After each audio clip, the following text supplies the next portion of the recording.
Okay, I think I found the logs. It's a little annoying because you have to go to your database and then chapter 12, then scroll down and try to tell which ones are new, but I think it starts with Unitology Exposed.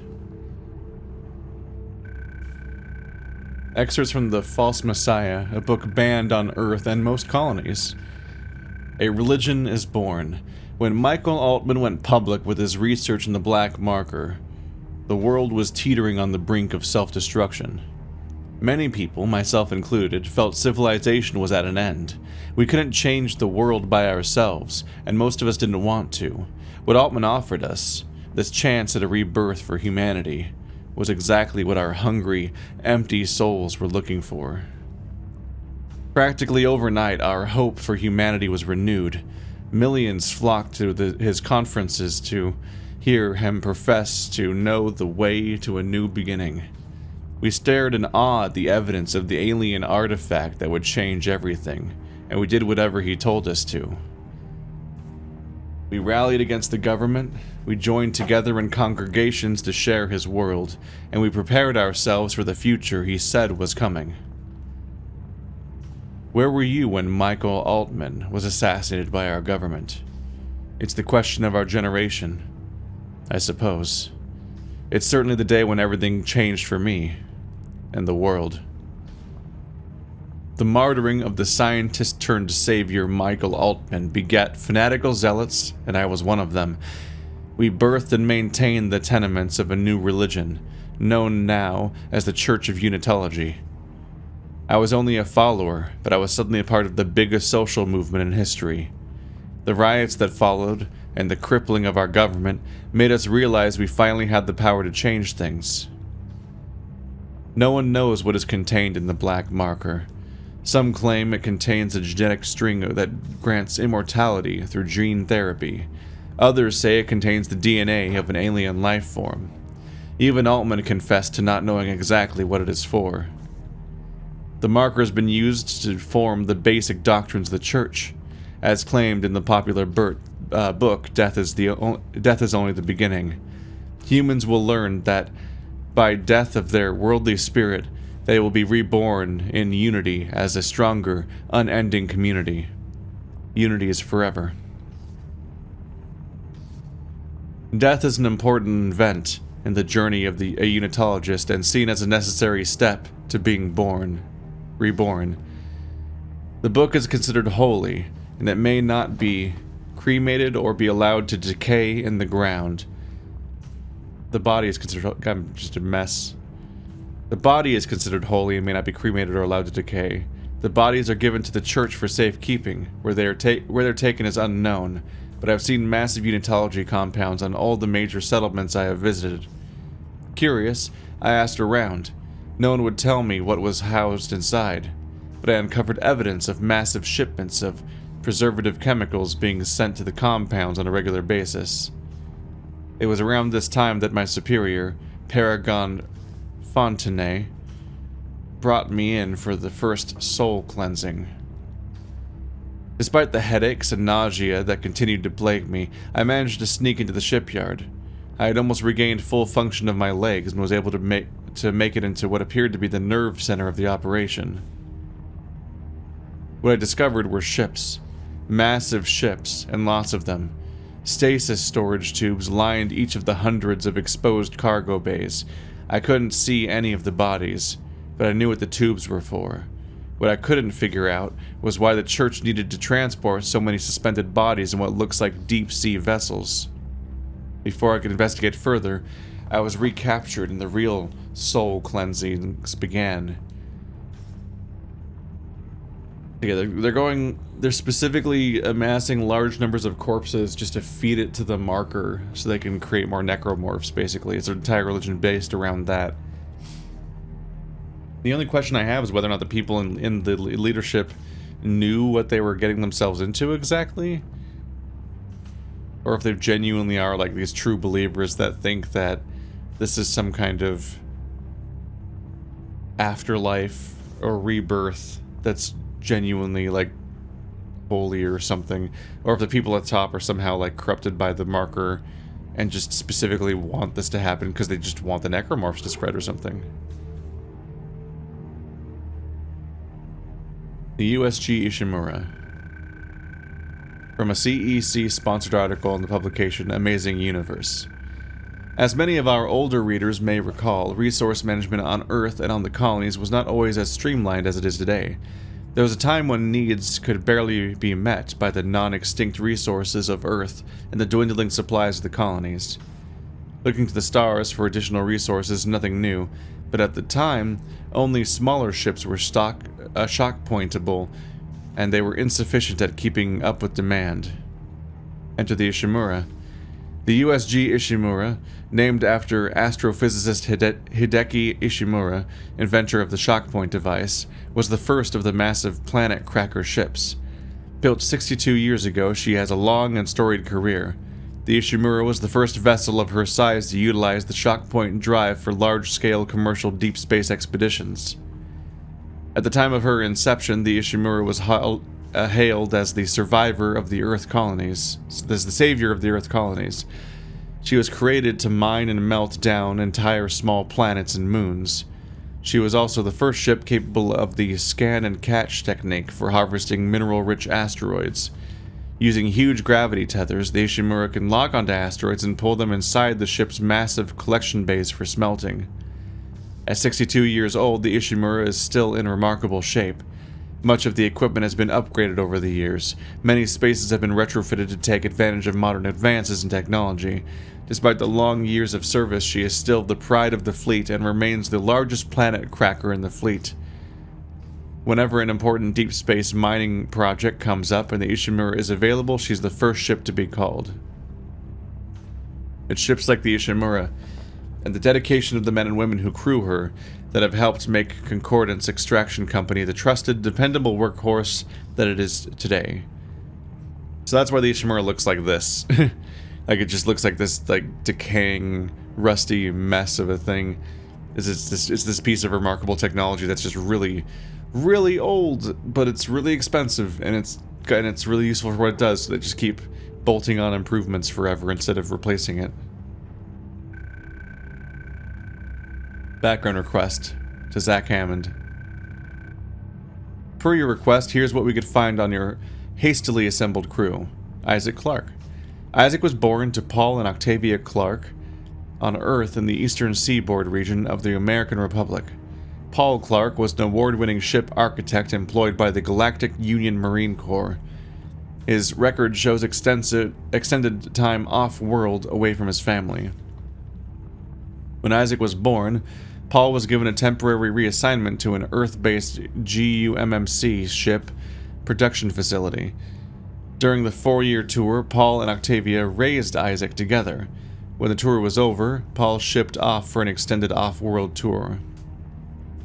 Paul's influence on his son must have rubbed off. Records indicate Isaac pursued studies in mechanical and electrical engineering and achieved high honors. According to medical and psychiatric reports, Paul Clarke's absence had a profound effect on Octavia. He suffered from depression and personal anguish until doctors encouraged her to find fulfillment by working with charitable organizations. It is believed that this is how she ended up coming in contact with the Church of Unitology. My family's got issues here. Her association with the church appears to have alleviated her mental condition. The cancellation of her therapy sessions corresponds with the local parish announcements of her initiation ceremony. That's not the right information to get from that. It's not that the church cured her anxiety or her depression and whatnot. It's that fucking some of these culty situations, they encourage. They encourage social isolation. They want to remove you from any outside influences, both that can get information out about what the freaky organization is doing, because this is all like Scientology shit, but they also want to cut you off from any outside sources that might contradict or even question any of the information being involved. There's a lot of this going on with, like, I think Mormonism too, where like there's creepy shit where they socially isolate and they excommunicate people, and they specifically, like, you're actively, there's a whole Emperor's New Clothes situation where nobody will question anything or criticize anything because the fear of exclusion is so strong, so they just go along with everything because there's like massive consequences for stepping out of line for your entire social circle and even the town you live in, if you live in Salt Lake, which is just a fucking thing. At this point, records of her become somewhat scarce. Yeah, that's the point. There are indications that she sold off much of the family estate to finance her full membership in the church. Isaac appears to have been selected to a prominent engineering school, but we surmise that he was unable to afford the tuition, as records show that he instead attended a lesser-known school with the help of scholarships and financial assistance. Thanks, Mom! Selling off all our money to the weird cult instead of helping me get through college. After graduating with high honors, Isaac enlisted in the Merchant Marines. He quickly gained a reputation for his resourceful engineering solutions, and after 2 years was promoted to a higher profile position closer to the major shipping lanes. There are several inquiries about the location of his father that have been logged by his contacts at the GUMMC. Isaac appears to have been trying to reunite with him unsuccessfully for years. It's doubtful that he ever got far in his investigation, as Paul Clarke's service record has been mysteriously classified by an executive order. Octavia continues to be a contributing member of the church and has managed to purchase a vested level title. Purchase. They get titles from financial investment. Good church. Isaac's career stagnates at this point. There are records that he cohabitated with a medical officer named Nicole Brennan for a couple of years. Records indicate that she moved out after receiving a promotion and is currently serving on the USG Ishimura. Kendra Holy crap, I forgot that this document's that was just one person, and this is supposed to be the entire crew. Well, it might just be these two characters. Oh, there, that's the whole screen. Kendra Daniels. I couldn't find anything on her in the time I had, but Darlton swears by her. She is on the mission with his recommendation. If he thinks that she has the necessary skills, who might argue? Yep. Shady backstory. Could have looked into that one a little more. Planetary mining. Excerpt from a CEC shareholder information packet on planetary mining. Planet cracking. Planetary mining is quite literally the dismantling of planets and moons on a macro scale. Entire worlds are fractured to reveal the rich seams of valuable minerals contained inside. Despite environmentalist concerns, the operation is perfectly safe and is the only way to extract the necessary resources on a large scale required to supply Earth and the colonies. You may have read reports that claim the destruction of a planet can destroy an entire solar system due to the disruption of the gravitational forces that hold each celestial object in orbit. Some of the wilder reports claim this causes the whole system to spin out of control or causes planets to smash into each other. Concerned investors are directed to read the article, "The CEC Pledge to the Health of our Universe."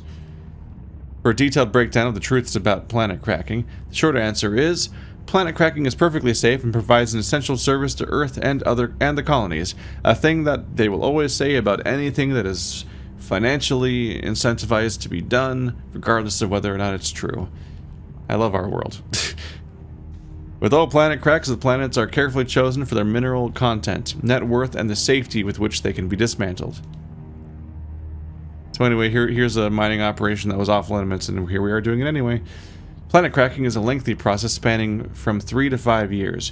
Generally, the first year is spent prospecting and setting up the colony. The second year and a half involves tectonic excavation and related planet side activities. Having a colony on the planet that's going to get cracked seems pretty risky for the people involved. The planet cracker class, so that's why there's a gargantuan hole there, was because that giant chunk was taken out and was going to get dropped back in. It was like a mega quarry, essentially. The Planet Cracker class ship arrives between 2.5 and 3 year mark. Depending on the process of the excavation, once the ship is in orbit, preparation for tectonic chunk extraction begins. This takes approximately 1 week.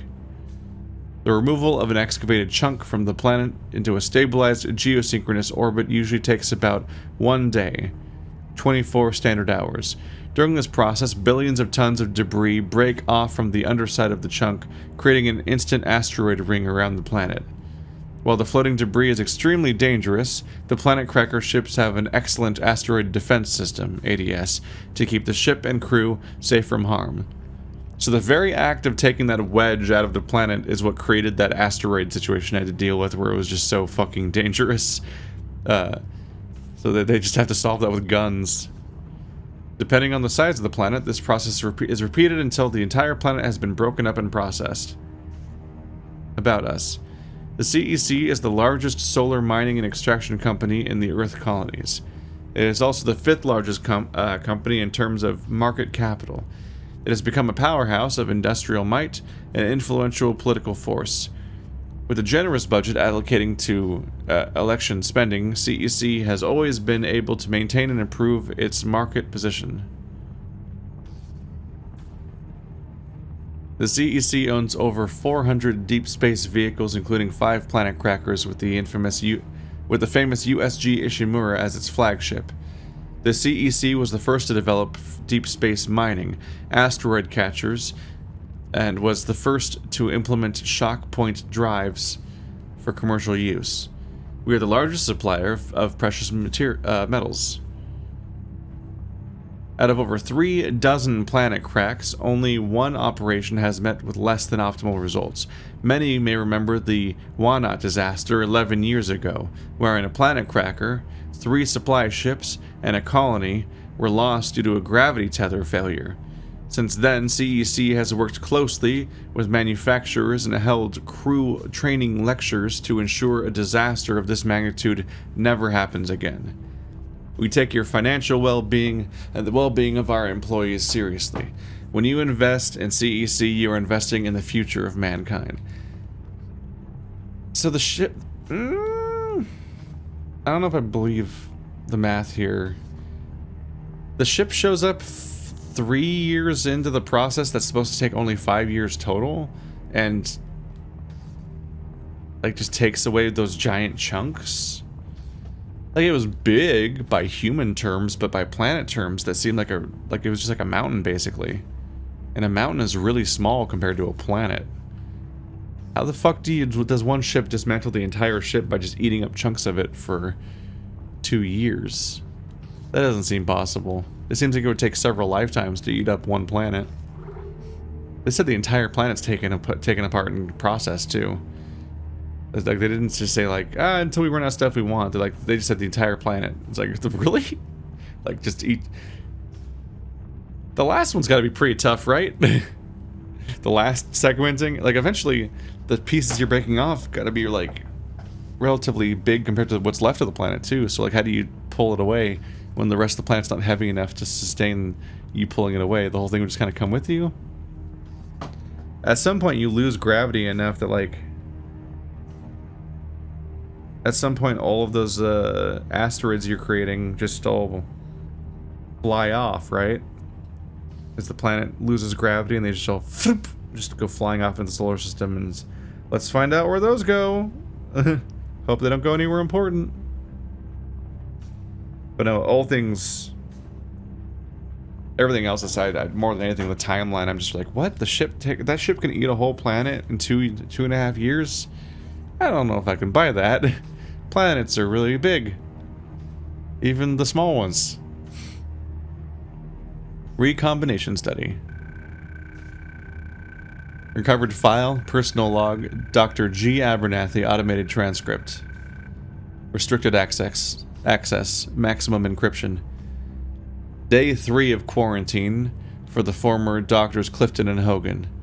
The infection is spreading quickly through Dr. Clifton. Dr. Hogan appears unaffected at this time. The chest of the corpse has started to expand, like it's taking a deep breath. Something appears to be happening under the surface of the skin. The body is convulsing. A yellowish, briny liquid bursts from the mouth, accompanied by choking noises. There's a crunching noise as the throat bulges and the jaw collapses. The head is splitting apart, reforming now into what appears to be a proboscis and feelers. The chest splits along the center now as the flesh stretches and expands outwards. The organs, bone and muscle, bend inwards. The internal organs contort and reorganize themselves into an odd structure central to which is a massive bladder. The bladder is filled with a liquid, some of which can be seen spilling from the proboscis. I can only assume the two are connected. The legs are quivering as the flesh peels away and meshes with the flesh from the chest region.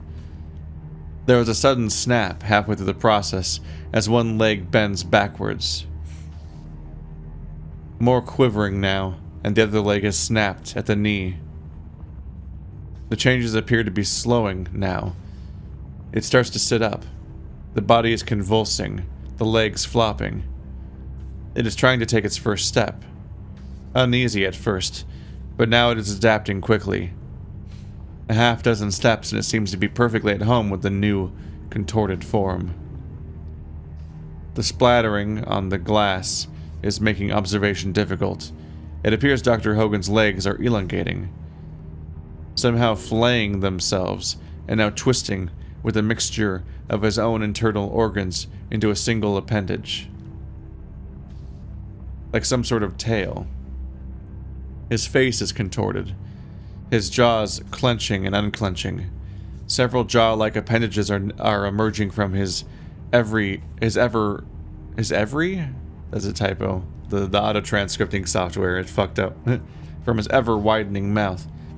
His mouth no longer appears able to accommodate the change. His head is splitting, seams bursting. And almost instantly, he is perched on his hands, shifting his weight from one palm to the other. He's pacing, circling the room, and he appears to be watching me. He sees me. No, he's fixating on the ceiling now. Oh god, no, he's leaping at the vent. With his powerful tail-like appendage, he's striking at the reinforced covering, trying to get it open. I must warn the others. Recording end. Well, you fucked up. You could have stopped that. You had so much time to do anything besides watch. But then you went, there it went. And then it broke out and caused the entire ship to die. The end. Recovered file fragments from Dr. Iando Decage. General Ambrose Kaiden. Restricted access maximum encryption. Altman's hasty expulsion from the project is unfortunate. His notes on the black marker appear incomplete, and our findings thus far have been inconclusive. What notes we have recovered appear to be written in a code of his devising. It will be weeks before we can decipher them. In the meantime, someone has to shut him up. His public outcry about the marker is more than a nuisance. It is a matter of security. Funding has been insufficient. Moving the research to Aegis 7 is only aggravating the problem. I understand the pressure to relocate the project outside the reach of the oversight committees, but this has only inflated our resource requirements. We are on the verge of cracking the replication code, and we extracted from the black marker. It would be a shame to come this far and have to scrap the project.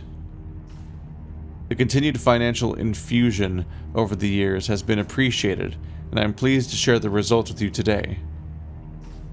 While some of our material fabrications are approximations of substances foreign to us, we have completed the internal workings of the device. One obvious difference between our replica and the original is the reddish hue. I assure you this is a purely cosmetic difference, not indicative of a flaw.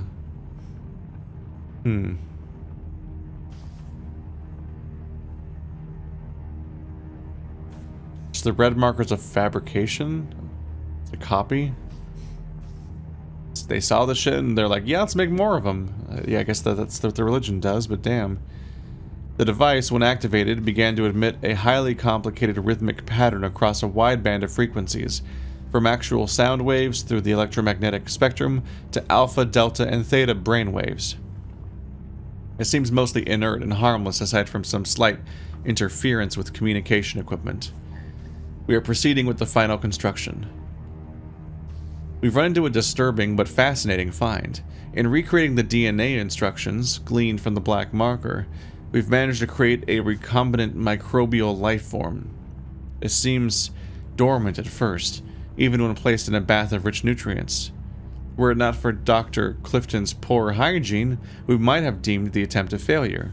Fortunately for us, he had not fully decontaminated himself before working with the sample and managed to contaminate it with some dead skin cells. Suddenly, the microbes jumped into action. Recombination happened almost instantly, and the sample began self-replicating and mutating before our eyes. More confounding results from our research. Today, as we moved to what we're now calling the red marker, we had to pass by the cellular lab area. The scientists working at the time complained about interruptions in the necrotic flesh experiments. Don't like that phrase. As it turns out, the field generated by the marker creates a dead space. There we go, roll credits, there's the title, we got it! Around itself that forces the recombination effect into dormancy. I apologize for the setback relayed in the last report. The macro-scale infection has been contained with a minimal loss of life. The newly recombinated doctors are now quarantined for future study. That's not going to end well, they're going to get out. Many of the scientists have been complaining of headaches, and we are all having difficulty sleeping for more than an hour at a time. We suspect a problem in the ventilation system. Yeah, it's definitely not the marker putting out 50,000 different waves, including brainwaves. The maintenance team reported finding a buildup of some kind of blocking in the airways. The organic mass continues to expand and take over the complex. The recombinated nightmares now move freely through the corridors.